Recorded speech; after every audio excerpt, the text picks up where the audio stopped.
MindShift Power Podcast. This is MindShift Power Podcast, the #1 critically acclaimed podcast where we have raw, unfiltered conversations that shape tomorrow.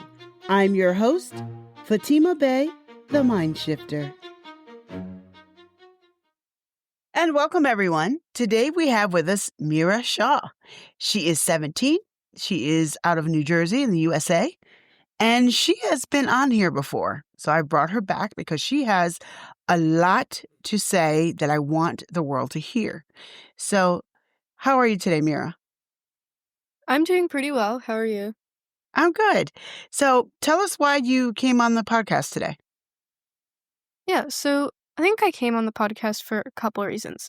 First is, so when I was on the podcast a year ago, last July, I think I was entering kind of a new part of my life where I was actually kind of focusing on myself. And I know that sounds cliche, but I do think it really just did change my entire life. I started prioritizing my mental health. I made an effort to change my mental health. And the amount of change I've seen in myself in the last year has just been insane. And the way I view the world has changed so much. My perspectives had changed. And I think that journey is just something that I really want to be able to share because I think it shows that there is a lot of hope when it comes to mental health because I've had I've had a lot of mental health struggles in the past and I feel like I've been able to overcome that. But I also think it's important as a reminder that we need to prioritize mental health, right? We're seeing so many people in today's world push themselves just really, really hard or just not see the value in themselves. I feel like there's an increasing amount of people who are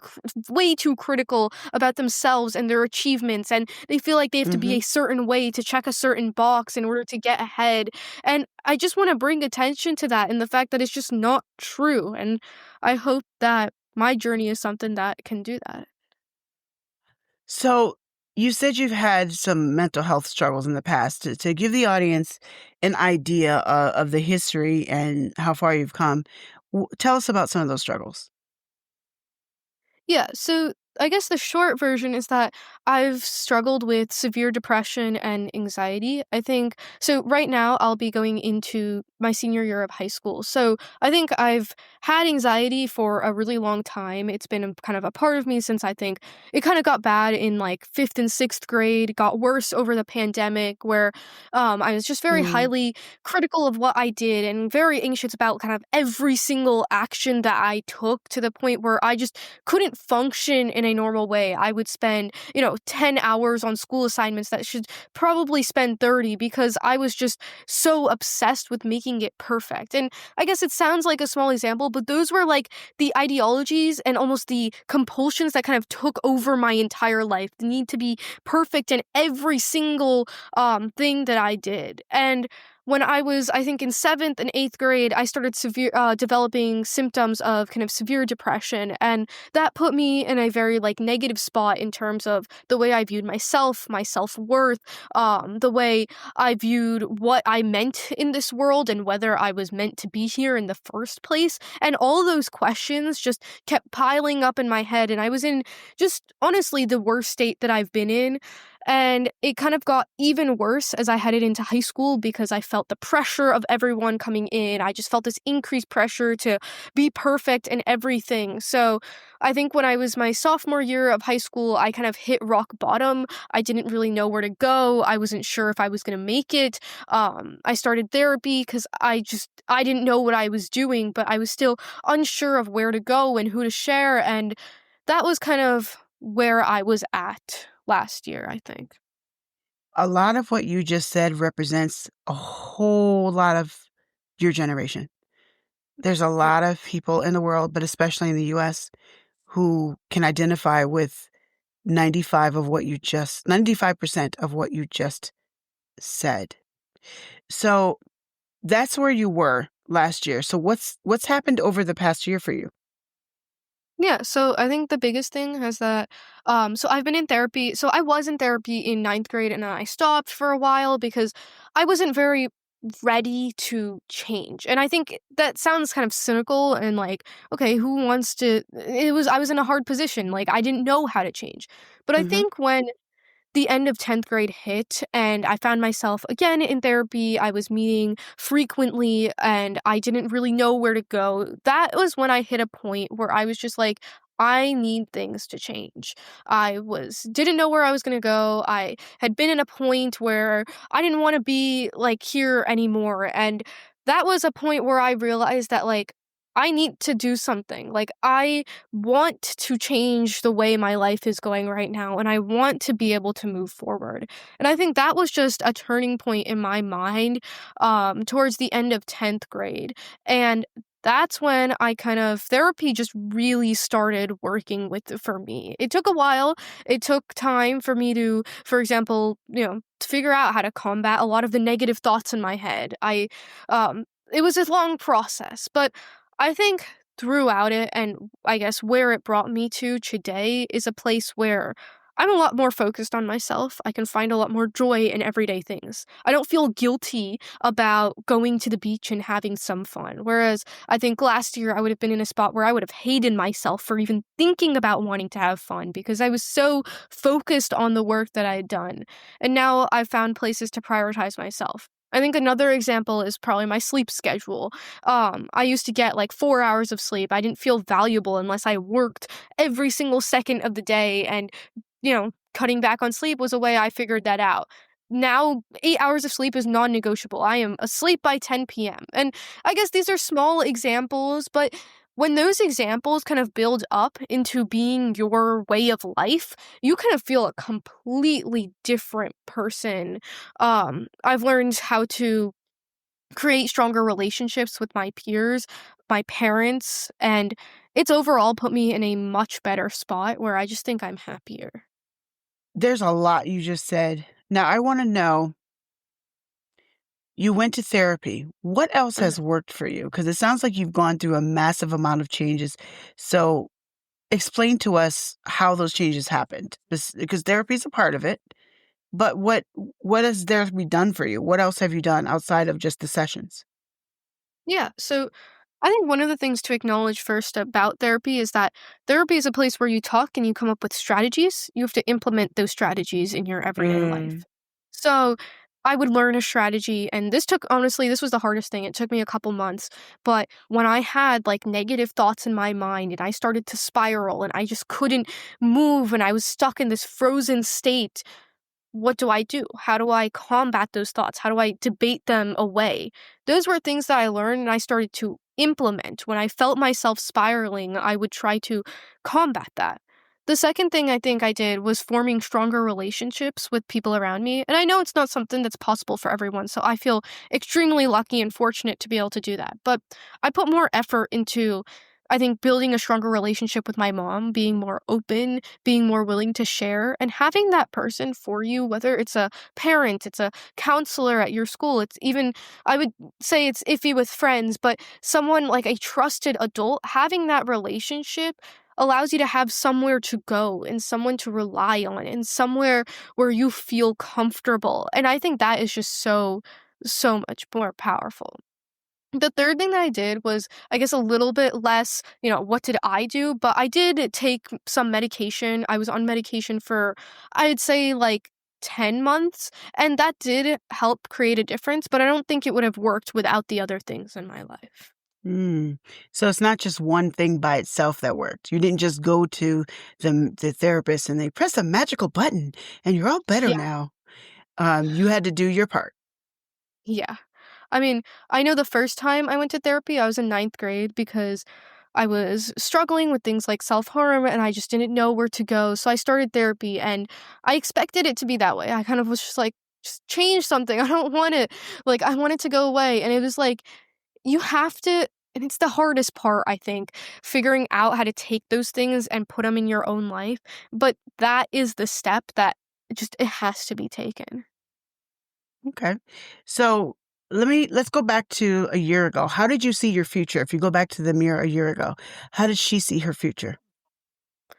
I don't even know. Like, there were points where I was just like, do I even see a future at all? Like, can I imagine myself in the next week? I think that was just hard for me to do. I remember people would ask me like, oh, what do you want to be when you grow up? Or like, where do you see yourself? I'm like, I don't know how to see myself past the next 2 days. Like, I'm just trying to like, surviving was just, that was the everyday battle, like waking up in the morning. And I think that was the hardest part of every day. I had passions. I had things I wanted to do. I wanted to create a change in the world. I wanted to work in international law. I didn't know know if it was possible or if I would ever get there. I also had such a low like view of myself that I was just like, well, I'm not going to go anywhere. I'm just a stupid person. Like, I'm not going to be able to do anything. And I think all those things contributed to me just being like, I don't know what future is there. So would the word hopeless be accurate for how you Yeah. felt a year ago? Okay. Yeah. And how do you see your future now? I'm a lot more excited. Like, I'm in that time of the year where it's like, oh, you have to start your college applications. And it's like, that's stressful, but also I'm so excited. Like, I am so hyped to be able to, go out into college and be able to follow my passions and actually be able to do something that could create a change, because I want to be able, like, my dream is to like be able to go to college and then use that to really impact the world and make the world a better place. I want to go into the foreign service and work into work in international law, and I see myself being able to directly impact people, and I see myself being able to do what I've dreamed about for a really long time, and it's, I'd say, hopeful. So So what yeah. do you want to do in international law? I want to work in conflict resolution and human rights during wartime. Why? Why? It's a good, I don't know. I feel like there's a lot of things. For me, it's just felt like I just want to do it. It's always hard to kind of explain. Like, I want to be able to help people. I've learned these stories and I want to be able to do something about it. When I was before ninth grade, I took a class in international humanitarian law, which I think was the first time I learned about human rights atrocities in the world. And it was the first time I learned about the things we do in the name of efficiency and cost benefit analysis and the horrible decisions that are taken during wartime. And then, considering our whole political situation, like, that just became something that I was like, I see myself being able to make a difference in this. And it is something that I really care about and something I want to be able to combine my interest for with this, like, obligation I have to create change and help others. And I've just always felt like this field is the place I can do that. I think that that's awesome. And I hear the difference from a year ago. A year Mhm. ago, you couldn't see past Tuesday. Now you know what you want to do for your career. You're excited about the future. That is such a beautiful, beautiful thing. And I'm glad that you've arrived at that. So let's talk about the mental health of your peers in a general sense. Where do you see your peers right now with mental health? Yeah, so I think this was something we actually talked about last year, and honestly, a lot of my perspectives have stayed the same, because I do think that especially the community I live in tends to be very toxic in terms of competition and pressure to be a certain way and get to a certain point, and I just see that pressure becoming this like overwhelming burden on students that is just get harder and harder to carry, because now it's like college applications aren't no a simple thing anymore. Now it's, apply to 20 schools and make sure you have the resume where you're president of this club and achieved like third in the nation in this activity while also being captain of this sports activity. And it's like, you need to do it. And there's just this overwhelming feeling that you have to do it all. And I think part of that might have been me when I was where I was last year, where I was honestly feeding into that culture, but I still see that culture Hmm. existing right now. And I see that culture becoming something that students are struggling to cope with. And honestly, I still see a lot of mental health services being negatively perceived. Like, I had a conversation with someone. It was just like, oh, can we make sure this doesn't go anywhere else? Like, the fact that like therapy was an option was like, therapy's hidden away. Like, don't tell people you go to therapy. And it's like, why? Yeah. Like, it's just creating this horrible atmosphere with mental health. But at the same time, I do see hope. I do see people changing. I do see kids, especially in today's world, taking a lot more initiative and being like, oh, well, this is not right and we need to do something about it. And I do think that's a powerful thing that can create a lot of change. Yes. Mental health for your generation is far worse than any of the previous generations for a lot of reasons. But you're growing up in a different world, and I completely agree with you that a lot of your peers are in trouble, and sometimes having undue mental health crisis because of the pressures that our society is putting under them. Do you find that adults talk about this all the time? But let's hear it from a 17-year-old. How do you feel about social media? Social media. Okay. I think it's complicated. I think on one hand, yeah, I see the positives of social media, but there were a couple things I find very negative about social media. So one of the things I used to do was um I used social media a lot as a coping mechanism to hide away from what was going on. Because the Mhm. great thing about social media is that it can numb you, right? You're scrolling on TikTok or Instagram or whatever platform you use, and once you start scrolling, you kind of become numbed from the world and you don't really feel anything. You're just locked into that little dopamine burst. And that can be really comforting sometimes because it can make you feel like everything's gone away. But it's also extremely unhealthy because you are avoiding your emotions and you are avoiding what's going on. And it can just teach us that when we feel something negative, to hide away from it rather than openly and actively try to do something about it. Now, do I think that sometimes you need to numb yourself? Yes, sometimes there's necessities and sometimes it's life saving, but I think those cases are extremely minimal, and I think for the most part, social media allows us a place to hide. Now, there's also the other aspect of it, which I think is talked about more frequently, with body image and societal standards and comparing yourself to others. And honestly, I see that a lot in terms of like academic achievements, where you see, like, oh my God, this person got into this program and they got into this college and they're doing this and this and this, and it becomes very overwhelming. I think it can also be a positive place for influencers to talk about, well, no, this is who I am. And I think it can be a positive place where you find people with stories like you. I think that's something that I've been able to find, and I've found like people who talk about mental health, and it's been comforting to know that there are others like there. But I do think the aspect of being able to scroll and hide away has kind of overwhelmed that in a sense. I'm going to talk to the audience right now. You hear that, adults? Here's some wisdom from a 17-year-old. Because there's adults doing that right now, too. It's not just teens who are hiding behind. And I like that perspective because I think it's true. There's a lot of other things that are true, but that is absolutely true, too. It becomes a pacifier for, avoiding the real problems that we actually have. But I also think, this saying we say a lot, we could keep comparing ourselves to other people's highlight reels. That comparison of it's just nonsense. It's like, oh, look at how perfect I am. And then the camera goes off and you're in a dumpster. Shut up. It's not real. So what do you have to say to your peers who are listening right now?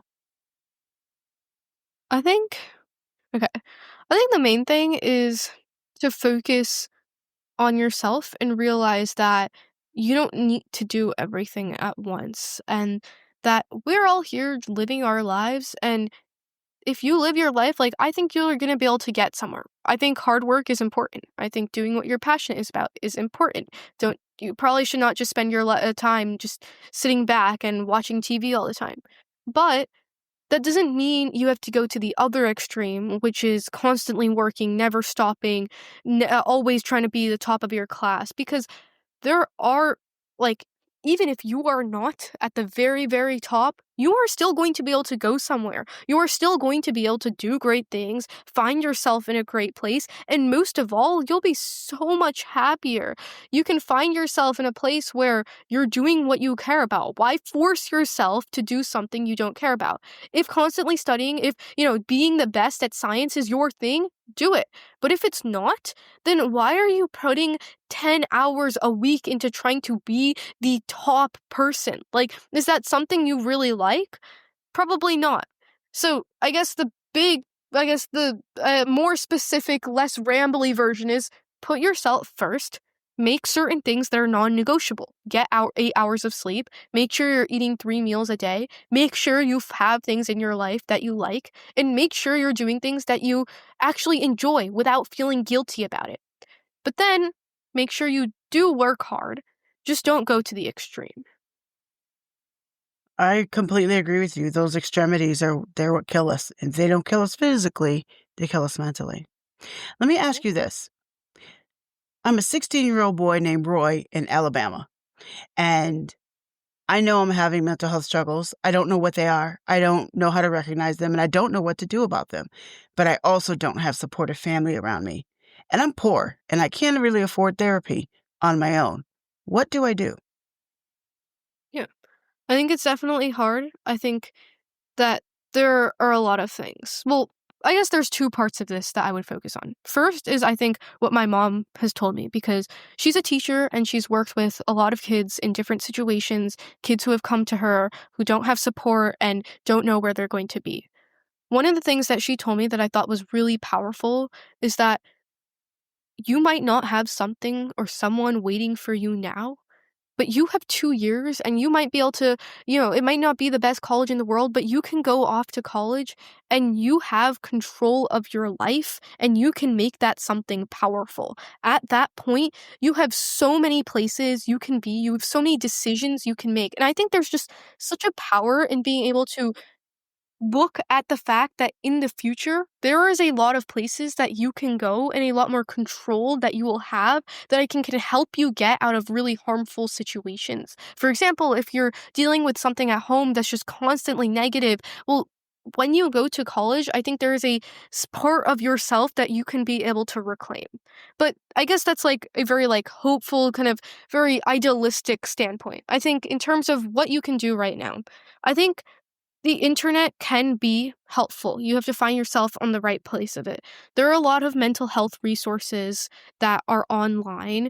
I know the Trevor Project you recently got taken down, which I'm upset about, but that's another story. But there are, for example, the 988 website. I think there's resources that can help you get through a tough time, that can help you chat to someone, even if you don't have the money to afford it. And I do think these are powerful resources. They may not be perfect, they might not be the most amazing things, but I think you can find places where you can talk to someone and just be open about your struggles. But I think the next thing that's really powerful is find people who have had stories like you. I think it's extremely comforting to be able to find someone Mm-hmm. who has a similar journey and has Mm-hmm. been on the same path, and being able to just know that they got somewhere like that, I think is just, it's inspirational and it's powerful and it's helpful.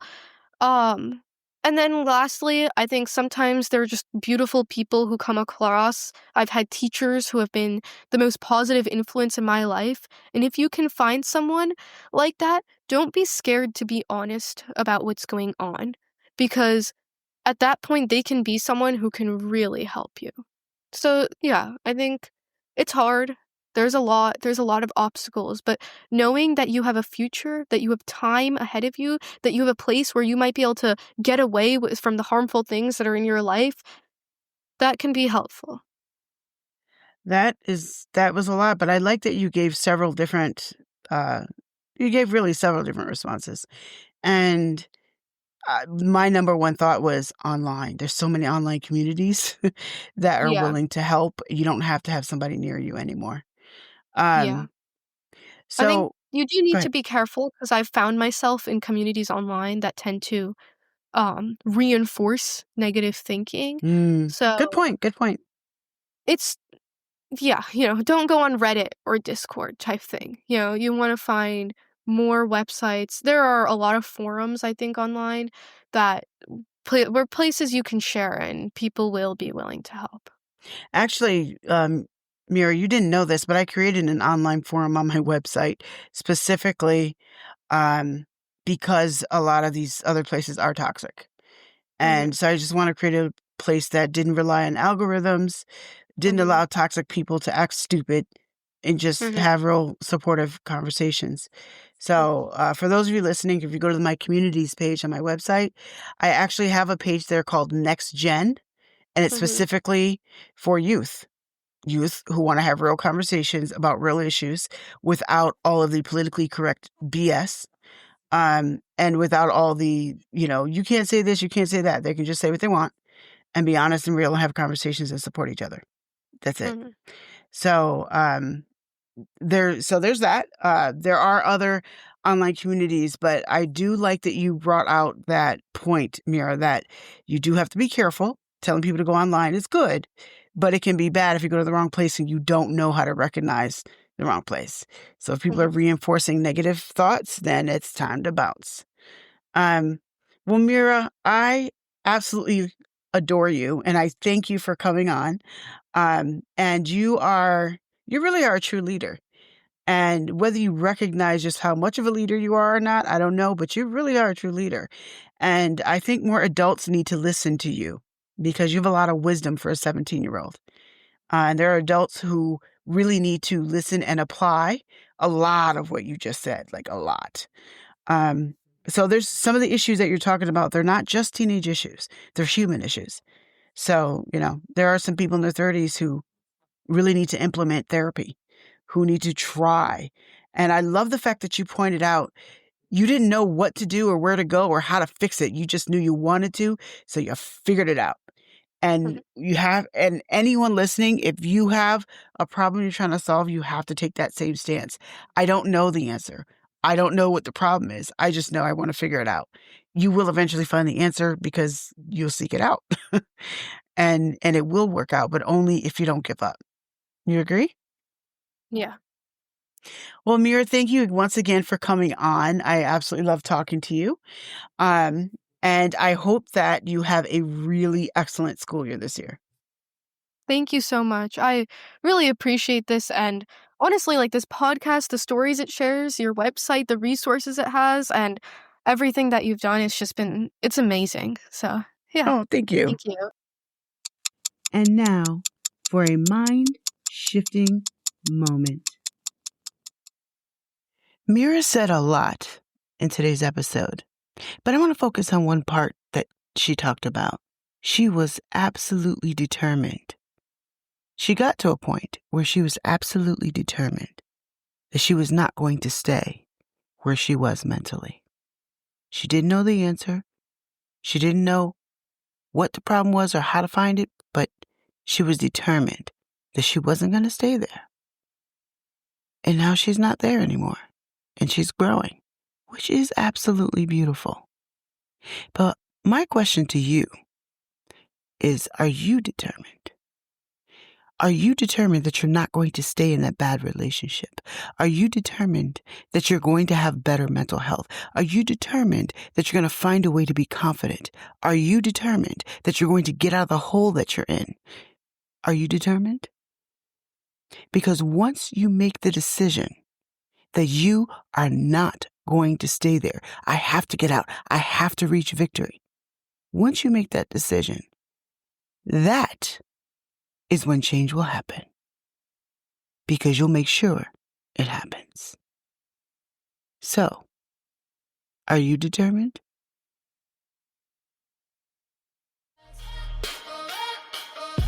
You've been listening to MindShift Power Podcast.